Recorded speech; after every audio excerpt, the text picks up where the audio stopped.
박수로 찬양 올려드리겠습니다. 영광드립니다.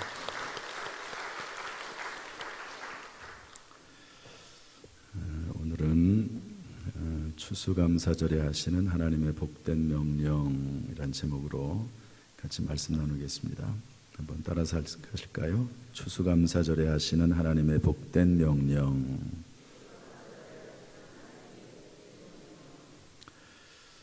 오늘 말씀을 보다 보면 이제 초막절이라고 하는 내용이 나오죠. 오늘 초막절 이야기인데 왜 추수감사절 말씀을 하시나 그럴 수 있는데요. 성경에 구약 성경에 나오는 초막절은 오늘날 추수감사절과 동일한 절기라고 볼 수 있습니다. 왜냐하면 우리 39절 말씀 한번 읽어볼까요? 39절 시작. 너희가 토지 소산 거두기를 마치거든 일곱째 달 15째 날부터 이래 동안 여호와의 절기를 지키되 첫날에도 안식하고 여덟째 날에도 안식할 것이요. 토지 소산을 거둔다 하는 이 말은 이제 추수한다 하는 말이죠. 요즘은 추수 1년에 추수를 하는 그런 분들은 많지 않습니다. 다 이렇게 직장 생활하고 사업하면서 다 월급을 받지요. 그런데 구약에는 농경사회이기 때문에 1년에 한 번 이렇게 추수를 합니다. 물론 이모작도 하고 삼모작도 하고 다른 농산물도 심지만 중요하게 추수를 하는 때가 있습니다.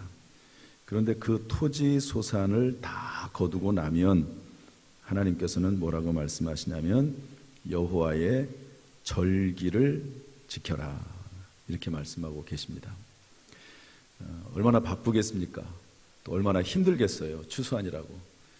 저희 교회도 어떤 권사님이 이제 우리 교회 농사하시는 분들 그렇게 많지 않습니다. 그런데 한 분이 좀 크게 농사를 지시는데 아주 피곤해 하시더라고요. 그런데 어제 15차 등산을 갔는데 그분이 오셨더라고요. 피곤해가지고 힘들고 그런데 아니 어떻게 이 바쁜 시기에 오셨습니까? 그랬더니 너무 힘들어서 왔대요. 왜냐하면 기분 전환을 좀 하려고 계속 일만 하니까 너무 힘들어서 이제 좀 같이 어울리면서 대화도 하고 산에도 갔다 오려고 왔다고 그러시더라고요. 제가 그 얘기를 듣고 야, 참 멋있다 이런 생각을 했습니다. 좀 여유를 스스로 이렇게 찾을 수 있는 그런 분이신 것 같아요.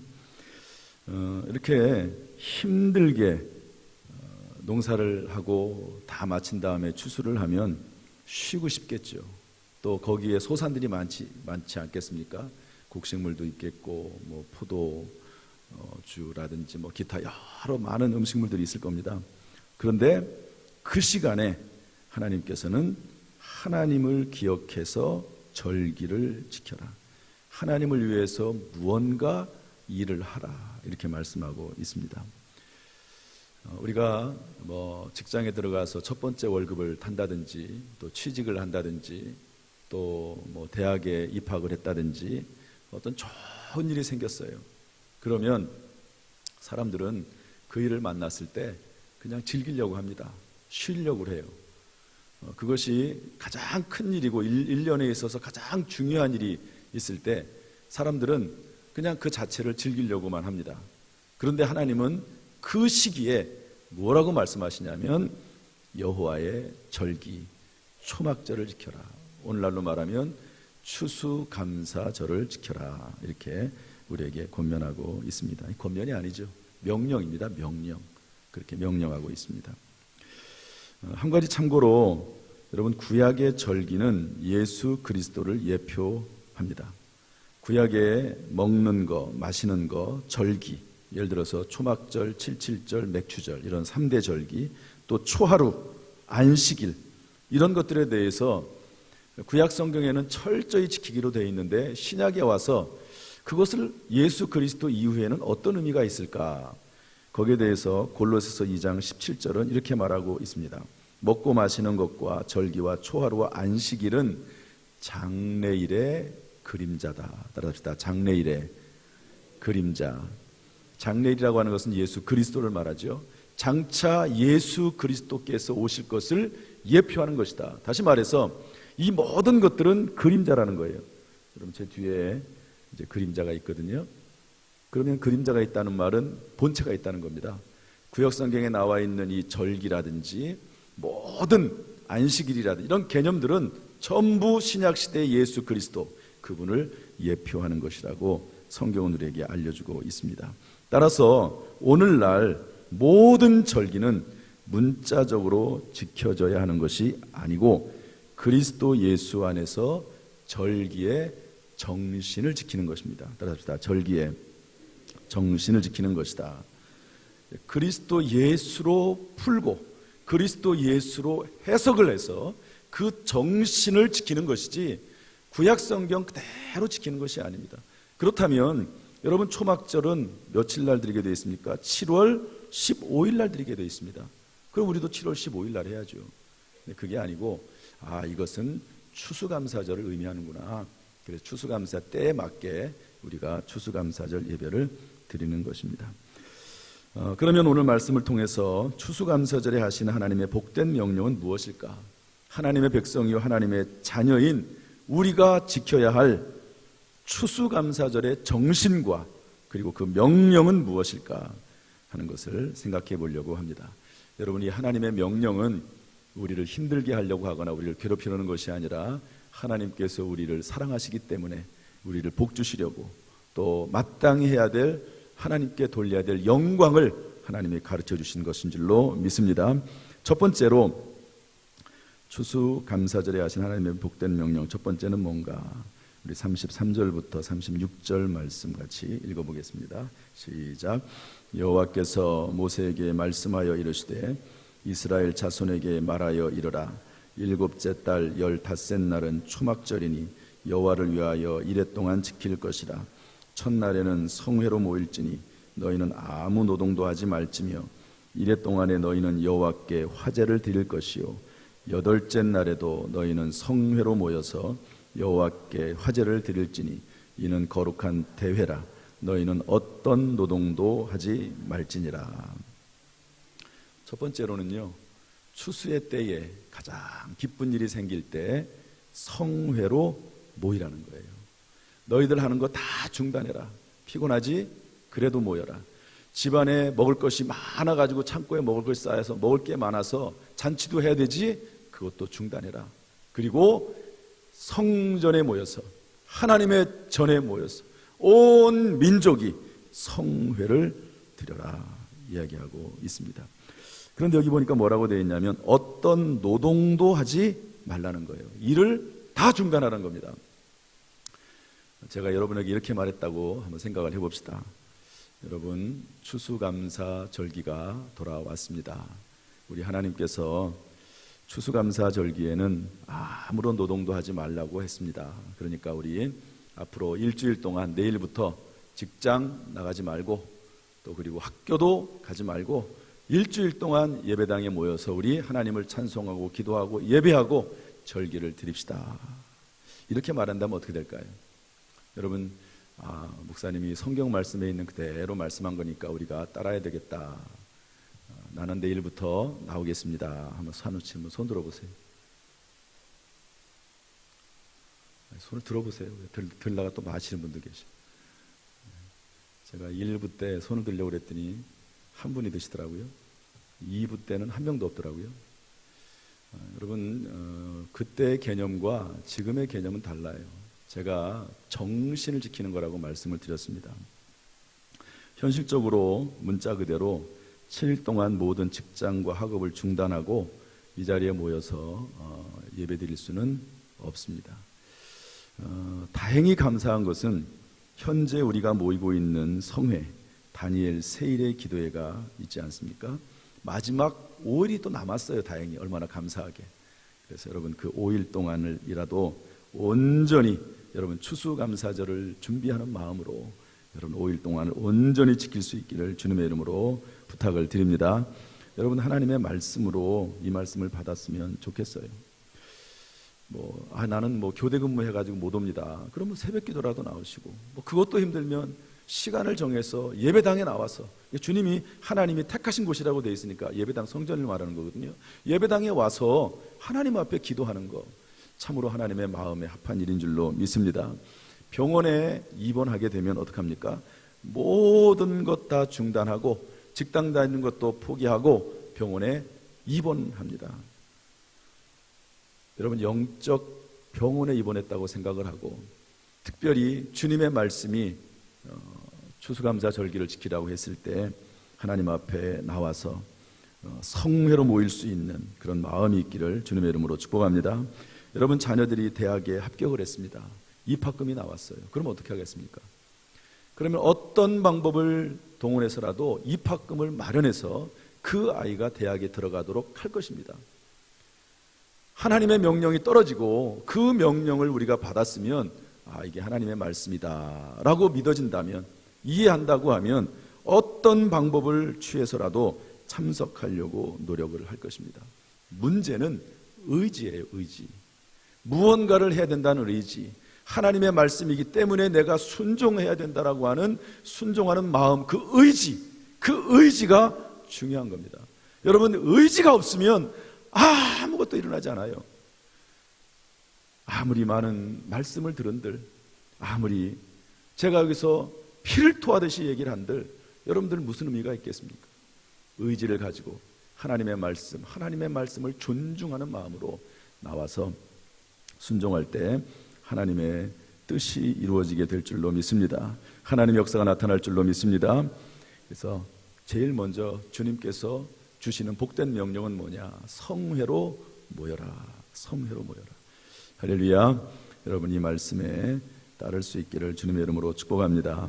두 번째로 37절 말씀 읽어보겠습니다. 다 같이 시작.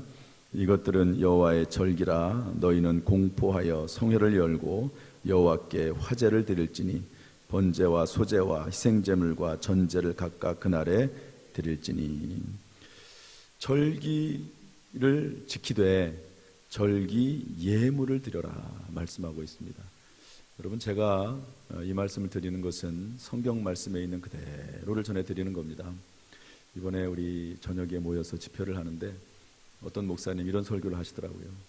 인도에 있는 목사님인데요, 아주 급성장하는 교회입니다. 물론 인도와 한국은 좀 차이가 있긴 하지만, 그러나 엄청나게 빠른 시간에 15만 명의 성도가 있는데 그 중에 10만 명씩 매주 와서 예배를 드리는 그런 교회, 52일 만에 5만 명이 들어가는 예배당을 만든 정말 대단한 그런 교회더라고요.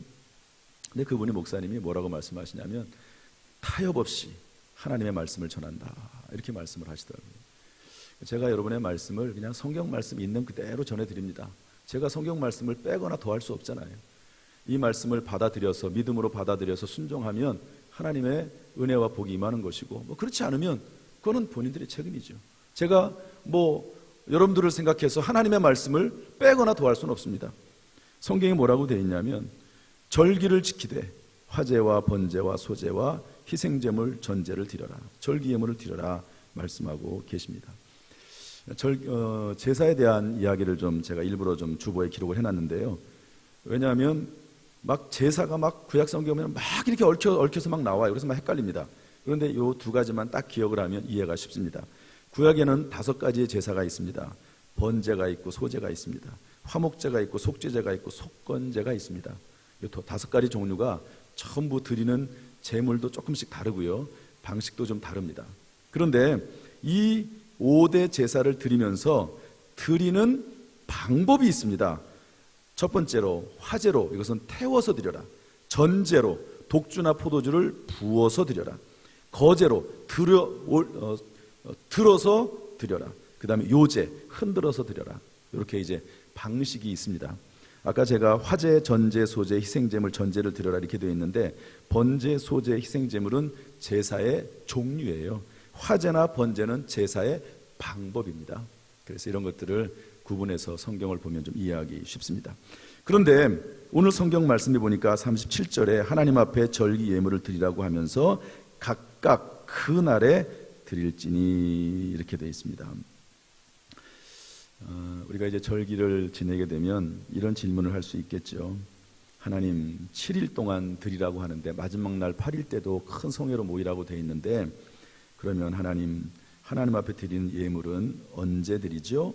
물어볼 수 있습니다. 거기에 대해서 하나님이 답변하시는 거예요. 각각 그날에 드려라. 이것을 세번역 성경이나 공동번역 성경으로 보면 뭐라고 되어 있냐면 각각 그 해당되는 날에 드리라 이렇게 되어 있습니다. 초막절 7일 동안 매일매일 드릴 예물의 종류가 지정이 되어 있습니다.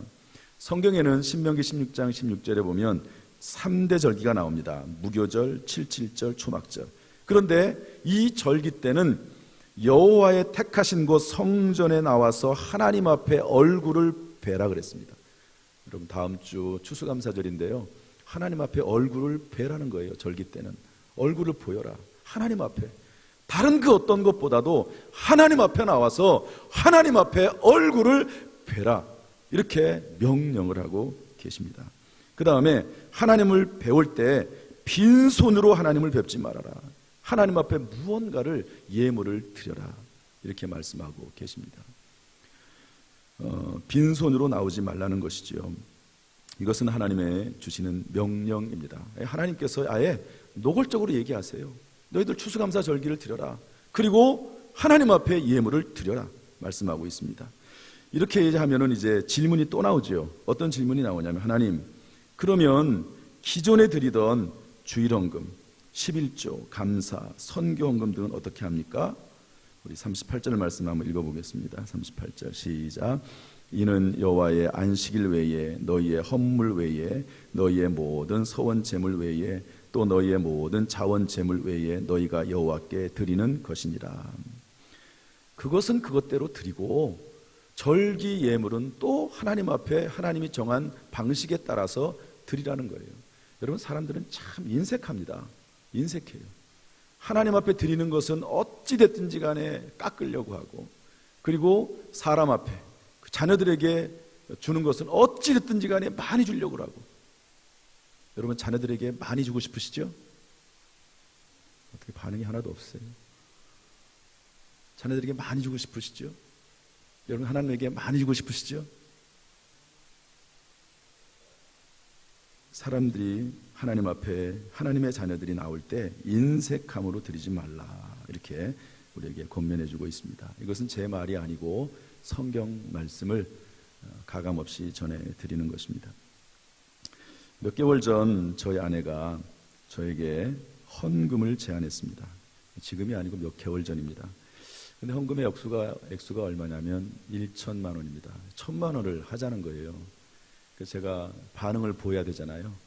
여러분 어떻게 반응을 보이겠습니까? 그러니까 아내가 어느 날 와가지고요, 하나님 앞에 헌금을 하는데 1,000만 원 하자 그랬어요. 그럼 어떻게 반응을 보이겠습니까? 저는 아무 말도 안 했습니다. 아무 말도 안 하고 속으로 도대체 이 여자가 정신이 있나.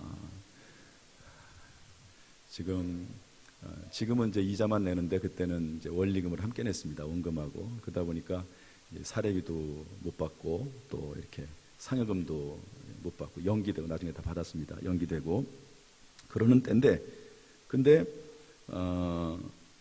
헌금을 1천만 원을 하자는 거예요. 그래서 제가 아무 말도 안 하고 뭐라고 얘기했냐면 생각해보자, 기도해보자, 그렇게 얘기를 했습니다.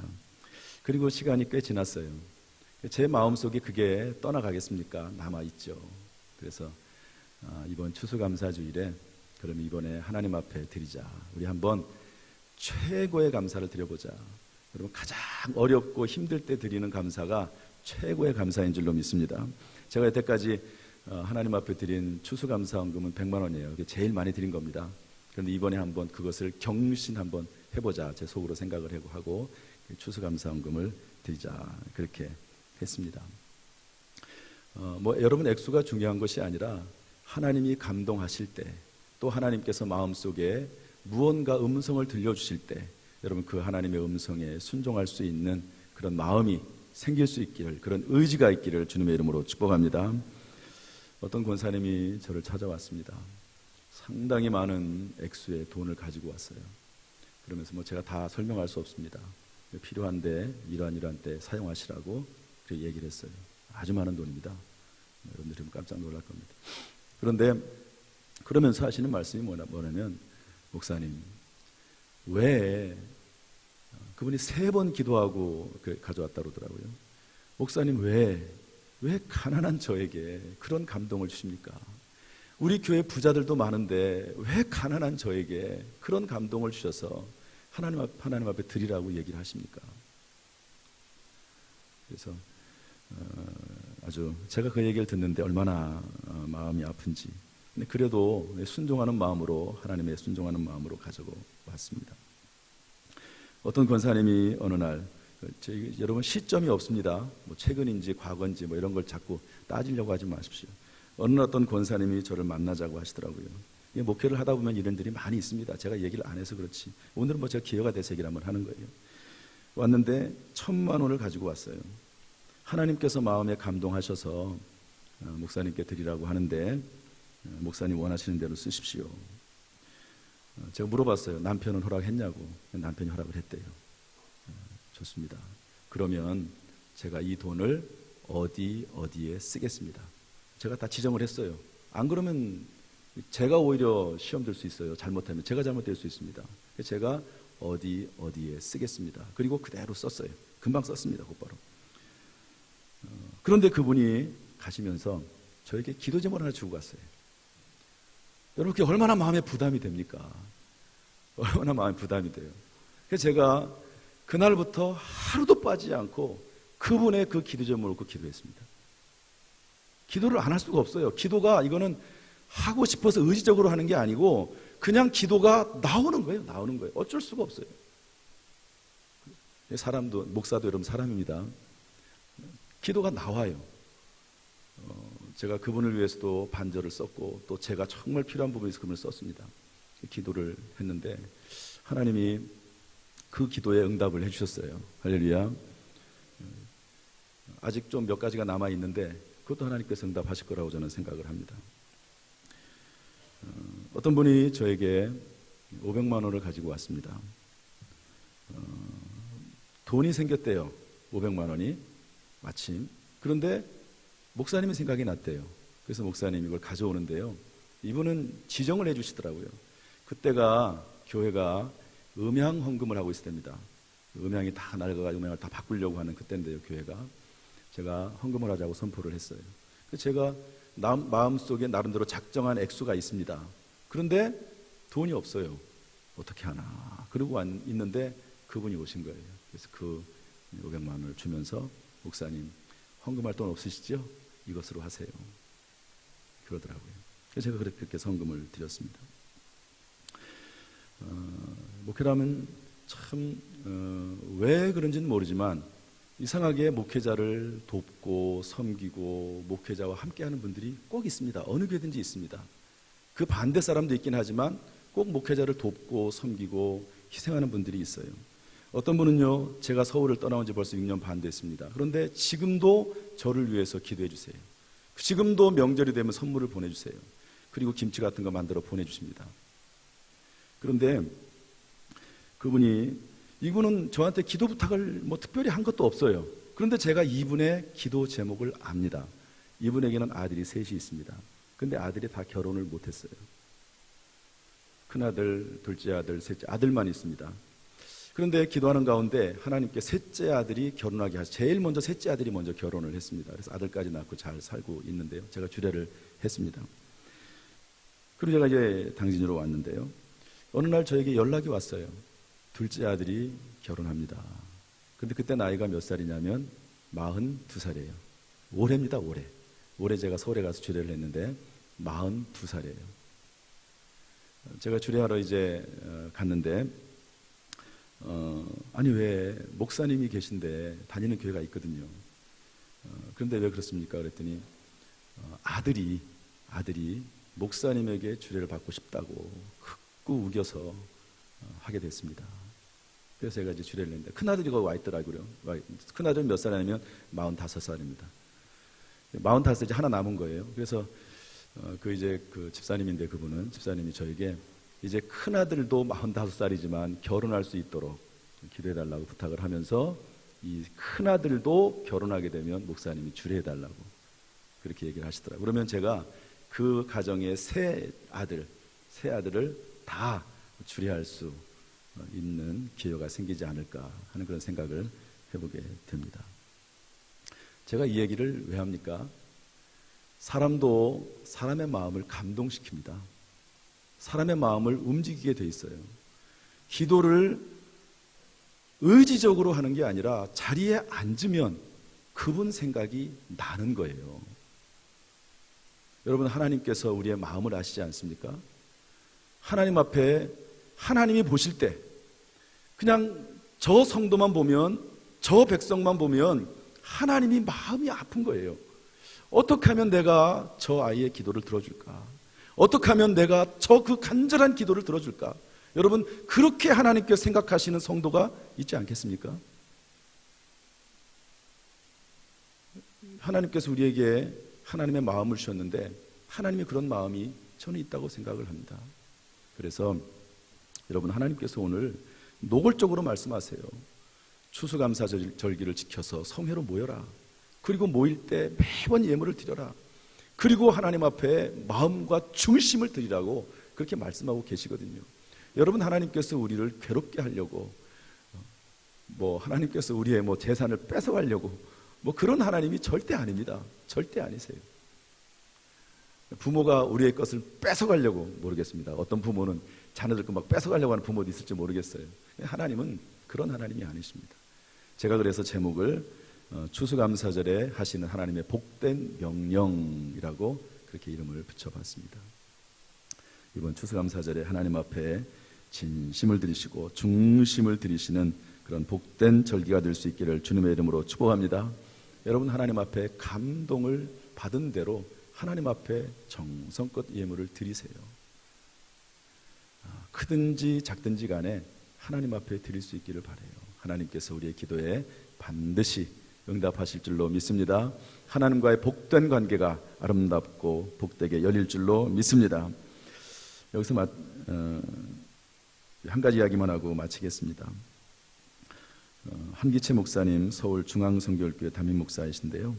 이분이 어느 날 예배드리고 나오는데 복도에서 어떤 한 사람을 만났습니다. 남자인데요, 남루한 옷을 입고 무엇을 부탁하러 오신 분인지 생각을 하고 이분하고 이야기를 해야 되나 말아야 되나 그러다가 이분을 담임 목사실로 모셨습니다. 그랬더니 이분이 특별한 얘기도 안 하시고 봉투 하나를 꺼냈어요. 그러더니 내놓고, 목사님, 이것을 선교사 자녀 장학금으로 써주세요. 이렇게 얘기했습니다. 이것은 선교사 장학금 목적 헌금으로 드린 거기 때문에 열어볼 필요도 없습니다. 곧바로 사무처로 넘겼습니다. 나중에 보고를 받았더니 그 안에는 1억 원이 들어가 있었습니다. 얼마가 지나지 않아서 다시 이분이 오셨습니다. 역시 남루한 옷으로 오셨습니다. 작은 사업을 하시는 분 같은데 이분이 그렇게 돈을 많이 버는 분인가 이런 생각도 들지만 어쨌든 이분이 오셨어요. 또 봉투를 내놨습니다. 보니까 1억 원이 또 들었습니다. 또 얼마가 지났습니다. 이분이 다시 오셨어요. 또 봉투를 내놨습니다. 그 안에는 1억이 들어있었습니다. 똑같이 선교사 자녀 장학금으로 써달라 이랬습니다.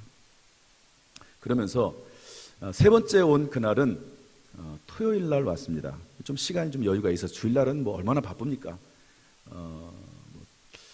어떤 때는 밥을 못 먹을 때도 있습니다. 주일날 바쁠 때는. 그런데 밥을 안 먹었으면 좋겠는데, 왜냐하면 딴 일을 해야 되니까. 우리 교회는 권사님들 불러요, 밥 먹으라고 막 이렇게.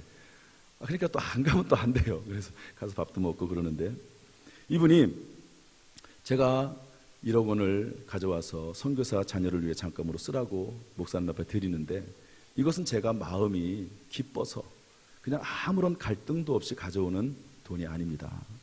제 마음속에 수많은 마음의 갈등이 있었습니다. 오늘도 만약에 내가 토요일 날 목사님을 찾으러 왔는데 연락도 안 하고 왔습니다. 만약에 목사님이 안 계시면 제가 이것을 그냥 가지고 지금 필요한 데 쓸 때가 있거든요. 그것을 쓰려고 했습니다. 그런데 목사님을 만났네요. 그래서 목사님에게 드리는 겁니다. 그러면서 이분이 글에 이렇게 썼습니다. 사실 헌금은 두려움과의 싸움입니다. 헌금은 가진 것이 없거나 인색하기 때문에 못하기도 하지만 두려움 때문에 못합니다. 과연 이 적은 수입에 11조를 제대로 드리고도 살 수 있을까? 이 물질을 가지면 아이들이 원하는 것을 해줄 수 있는데 그래도 드릴까? 우리의 헌금 액수는 믿음과 두려움 사이에서 결정됩니다. 따라서 헌금은 두려움 없는 신뢰입니다. 헌금은 신뢰의 정도입니다. 내가 얼만큼 하나님을 신뢰할 수 있느냐는 헌금에서 드러납니다. 이렇게 글을 썼더라고요. 이분이 목회를 하면서 현장에서 우러난 그런 말씀이지요. 오늘 1년을 마감하는 이 시점에서 우리가 하나님 앞에 중심을 드리고 마음을 드리고 하나님께 우리가 생명을 받지 않았습니까? 하나님 앞에 진심을 드릴 수 있기를 주님의 이름으로 축복합니다. 디모데전서 6장 8절은 이렇게 말하고 있습니다. 우리가 먹을 것과 입을 것이 있은즉 족한 줄로 알라. 먹을 것, 입을 것 있어서 지금 이 자리까지 왔으면 여러분 감사할 조건은 충분합니다. 더구나 우리는 가장 큰 복 받았습니다. 복 받으라 그럽니다. 여러분 복이 뭡니까? 복이 뭡니까? 예수 믿어서 하나님의 백성 된 것, 하나님의 자녀가 되는 것, 여러분 이것이 가장 큰 복인 줄로 믿습니다. 왜? 그 안에 다 있잖아요. 여러분 우리가 재벌의 양자로 들어갔다고 생각해 봅시다. 재벌 가문에. 그러면 그 안에 다 있는 거예요. 여러분 이 믿음 가지고 하나님 앞에 감사 찬양할 수 있기를 주님의 이름으로 축원합니다. 기도하겠습니다. 하나님 감사합니다.